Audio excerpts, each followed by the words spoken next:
రమ్య, మోక్ష అస్సలు real game ఇప్పుడు బయటపడిందా అంటే అవుననే చెప్పుకోవచ్చు. అయితే భరణి గారి విషయంలో రమ్య ఫస్ట్ నుంచి చెప్పిన మాటల్ని పూర్తిగా తారుమారు చేసేసింది.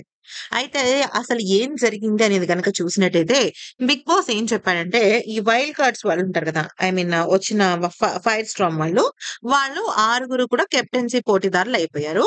అయితే వీళ్ళ ఆరుగురు ఇంకొక ఐదుగురిని అంటే ఇప్పుడు పాత వాళ్ళున్నారు కదా! మన ఆల్రెడీ బిగ్ బాస్ 9 మందున్నారు కదా! పాత వాళ్ళు. వాళ్ళలో ఐదుగురిని సెలెక్ట్ చేయమని చెప్పారు. అయితే ఈలోపు అక్కడున్న రమ్య, మోక్ష భరణి గారిని సెలెక్ట్ చేసింది. అయితే మీకొక విషయం చెప్తాను వినండి. తనేమంది Bharani garu fake person. Okay. Fake person అని ఒక సేఫ్ గేమర్ అని కూడా ట్యాగ్ ఒకటి ఇచ్చింది. సేఫ్ గేమర్ ఫేక్ పర్సన్ అని చెప్పేసి తనుజ సారీ దివ్యకి, భరణికి ఇవ్వడం జరిగింది. అంటే ఏంటి అర్థం? ఇక్కడ మ్యాటర్ ఏంటంటే భరణి గారు అసలు గేమ్ ఆడటం లేదు. ఆయన బాండ్సే పెట్టుకుంటున్నారని జెప్పేసి చెప్పింది గదా! మరి అలాంటప్పుడు భరణికి ఎందుకని కెప్టెన్సీ కంటెండర్ అయ్యే ఛాన్స్ ఇవ్వాలి? తను వేరే వాళ్ళకివ్వచ్చు కదా! తనేమంది డెమాన్ పవన్, రితు మాయలో పడిపోయాడంది. మరి రితుని పక్కన పెట్టేసి డెమాన్ పవన్‌కివ్వచ్చు కదా! భరణి గారికి ఇవ్వాల్సిన అవసరం ఏంటి అంటే, ఇక్కడ దివ్య ఏదైతే స్ట్రాటజీ అప్పుడు ఫస్ట్‌లో అనుకుందో, అదే స్ట్రాటజీని ఇక్కడ రమ్య గూడా. భరణి గారికి బయట ఫ్యాన్ బేస్ చాలా ఎక్కువుంది. దానికి తోడు ఆయనకి సపోర్ట్ చేస్తే, ఆయన మళ్ళీ తిరిగి సపోర్ట్ చేస్తారు. మంచిగా బాండ్ ఏర్పాటు చేసుకుంటారని చెప్పేసి రమ్య ప్లాన్ అన్నమాట.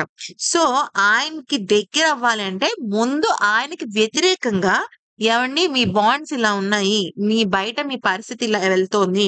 మీరు జాగ్రత్తగా ఉండండి.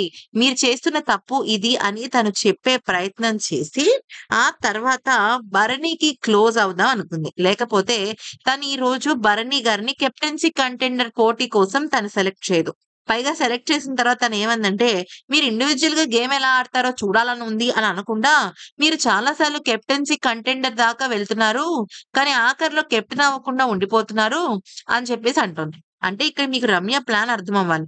ఏంటంటే రమ్య రమ్య ప్లాన్ ఏంటంటే దివ్యని, భరణిని, తనుజని వీళ్ళని విడగొట్టేస్తే ఇండివిడ్యుయల్‌గా వాళ్ళు క్లోజ్ అయ్యి, వాళ్ళు గేమ్‌లో పైకి వెళ్దాం అనేదే వాళ్ళ ప్లాన్. ఇప్పుడు మీకు అర్థమైంది కదా! జరిగిన విషయం.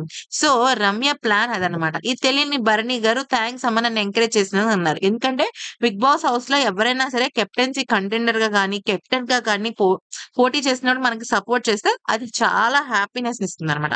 అందుకని ఇదంతా జరిగింది. సో, ఈ వీడియో నచ్చితే లైక్, షేర్ అండ్ సబ్స్క్రైబ్.